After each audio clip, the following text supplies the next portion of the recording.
சின்ன மருமகள்ல அடுத்து என்ன நடக்க போகுதுன்னு வாங்க பார்க்கலாம். தமிழ் சேதுகிட்ட எல்லா உண்மையும் சொன்னா நல்லா இருக்கும்னு நீங்க நினைச்சீங்கன்னா இந்த வீடியோவுக்கு ஒரு லைக் போடுங்க. இங்க காலேஜில் தமிழும் வசந்தியும் பீஸ் கட்டிட்டு வெளியே வந்ததுமே வசந்தி சொல்றாங்க, இங்க பாரு தமிழ், நீ மாப்பிள்ளை கிட்ட போய் நன்றின்னு ஒரு வார்த்தை சொல்லிரு. என்னையே மன்னிச்சிருங்கன்னு சொன்னா கூட எனக்கு சந்தோஷம்தான். அவரு இம்புட்டு தூரம் அந்த தடிமாட்டு பயலுக கிட்ட சண்டை போட்டு நம்ம பணத்தை திரும்ப கொடுத்துருக்காரு.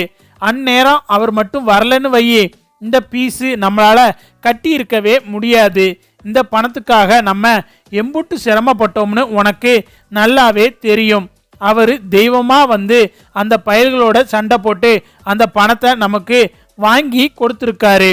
அதனால நீ அவரை நேரில் பார்த்து அவர்கிட்ட நன்றின்னு ஒரு வார்த்தை சொல்லிரு அப்படின்னு சொல்லிட்டு வசந்தி சொல்லவும், என்னம்மா நன்றி மட்டும் சொல்றியா, இல்லை இந்த வீட்டில் இருந்து எப்போ நீ கிளம்புவன்னு கேட்குறியா அப்படின்னு சொல்லிட்டு தமிழ் கேட்கவும், நான் அப்படிலாம் சொல்லி, அவர் நமக்கு உதவி செஞ்சிருக்காரு, அதுக்கு தான் நன்றி சொல்ல சொன்னேன் அப்படின்னு சொல்லிட்டு வசந்தி சொல்லவும், பின்ன என்னம்மா நீ சொல்றதுல அந்த அர்த்தம் தானே இருக்கு.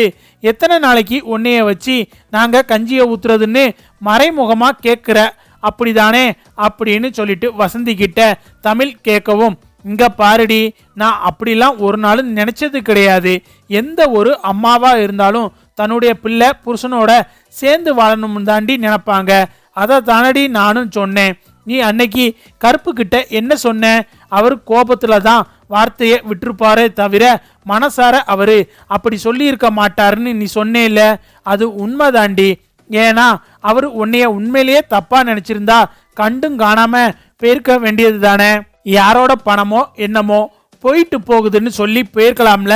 ஆனா அவரு அந்த பயல்களோட சண்டை போட்டு அந்த பணத்தை வாங்கி கொடுத்தார்ல, அதுக்காவது அவருடைய மனசை நீ புரிஞ்சுக்கிற வேணாமாடி அப்படின்னு சொல்லிட்டு வசந்தி சொல்லவும், தப்புதாமா, நான் பண்ணது தப்புதான். நீங்க சொன்ன பொய்க்கு எல்லாம் துணை போனேன் பாருங்க, அதுதான் நான் செஞ்ச பெரிய தப்பு. 1000 தான் இருந்தாலும் அவரு என்ன பார்த்து அப்படிப்பட்ட கேள்வி கேட்டிருக்க கூடாதுல்ல, அது எந்த விதத்துல நியாயம் அப்படின்னு சொல்லிட்டு தமிழ் சொல்லவும், இங்க வசந்தி ஏன் தமிழ், நான் கேட்குறேன்னு தப்பா நினைக்காத. நீ அந்த வீட்டில் ரொம்ப நாள் வெளியே தான் இருந்த, அப்போ நீ மாசமா இல்லை. அதுக்கப்புறம் நீ அந்த வீட்டுக்குள்ள போய் கொஞ்ச நாள் தான் ஆகுது. அப்போ கூட நீ மாசமா இருக்கேன்னு சொல்லி அவர் உங்ககிட்ட இருந்து எட்டி தான் இருந்திருப்பாரு. அப்படி இருக்கும்போது நீ முழுகாம இருக்கேன்னா எனக்கே இது விளங்கலடி. அப்படி இருக்கும்போது அவர் அப்படி கேட்க வாய்ப்பு இருக்குல்ல அப்படின்னு சொல்லிட்டு வசந்தி சொல்லவும், எம்மா நீ இப்போ என்ன கேட்க வரன்னு எனக்கு புரியுது அப்படின்னு சொல்லிட்டு தமிழ் சொல்றாங்க. இங்க பாருமா, நான் அவர்கிட்டையும் இதைத்தான் சொல்லுவேன். அவரும் நானும் கொடைக்கானல் போயிருந்தோம். அங்க இருக்கிற காட்டுக்குள்ள போயிருந்தப்ப அங்க இருந்த ஒரு பழத்தை சாப்பிட்டோம்.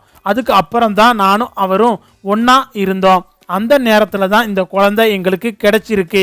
நான் வீட்டுக்குள்ள போய் கொஞ்ச நாள் தான் ஆகுதுன்னு அவருக்கும் தோணி இருக்கும்.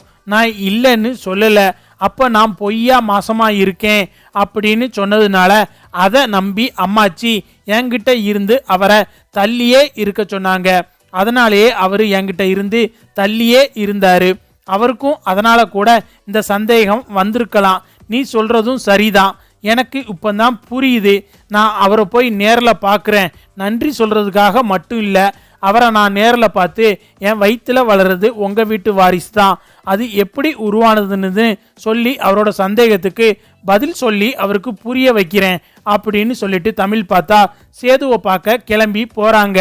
அங்கே போய் சேது தமிழை பார்த்ததுமே, இப்போ எதுக்கு நீ இங்கே வந்த அப்படின்னு சொல்லிட்டு சேது கேட்கவும், நான் உங்களை பார்த்து நன்றி சொல்லிட்டு போகலாம்னு வந்தேன் அப்படின்னு சொல்லிட்டு தமிழ் சொல்லவும், ஓ நன்றியெல்லாம் எனக்கு எதுக்கு அப்படின்னு சொல்லிட்டு சேது கோபத்தோட கேட்கவும், அந்த திருடங்க கிட்ட இருந்து நீங்க சண்டை போட்டு அந்த பணத்தை மட்டும் நீங்க இன்னைக்கு என்கிட்ட திரும்ப கொடுக்கலன்னா என்னால காலேஜில் போய் பீஸ் கட்டி இருக்க முடியாது.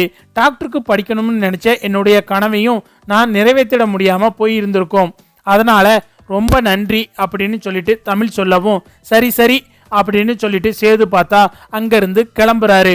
ஒரு நிமிஷம், ஒரே ஒரு நிமிஷம் மட்டும் நில்லுங்க அப்படின்னு சொல்லிட்டு தமிழ் சொல்லவும், இன்னமும் என்கிட்ட என்ன சொல்ல வேண்டியது இருக்கு அப்படின்னு சொல்லிட்டு சேது கேட்கவும், என் வயிற்றுல வளருது உங்க வீட்டு வாரிசா இல்லையான்னு தானே உங்களுக்கு சந்தேகம். அதனால தானே நீங்க என்ன பார்த்து அப்படி ஒரு கேள்வி கேட்டீங்க அப்படின்னு சொல்லிட்டு தமிழ் சொல்லவும், இங்க சேது எதுவுமே பேசாம அமைதியா நிற்கவும், நீங்க எதுவுமே பேசாம அமைதியா நிக்கையிலே தெரியுது. இதுக்கும் நான் விளக்கம் கொடுத்துறேன். நீங்களும் நானும் கொடைக்கானல் போயிருந்தோமே, அது உங்களுக்கு ஞாபகம் இருக்கா அப்படின்னு சொல்லிட்டு தமிழ் சொல்லவும், ஆமா ஞாபகம் இருக்கு. இப்போ அதுக்கு என்ன அப்படின்னு சொல்லிட்டு சேது கேட்கவும், நீங்க காட்டுக்குள்ள போயிட்டு அந்த பூவை எடுத்துட்டு வரேன்னு சொல்லிட்டு போனீங்களே, அப்போ ஒரு குழிக்குள்ள எல்லாம் மாட்டிக்கிட்டீங்களே, அப்போ நானும் காட்டுக்குள்ள வந்தேனே, அது உங்களுக்கு ஞாபகம் இருக்கா அப்படின்னு சொல்லிட்டு தமிழ் கேட்கவும், இங்க சேது யோசிச்சு பார்த்துக்கிட்டு இருக்காரு. அப்ப நம்ம ஒரு பழத்துல விழுந்தப்ப மேல இருந்து ஒரு பழம் விழுந்துச்சு.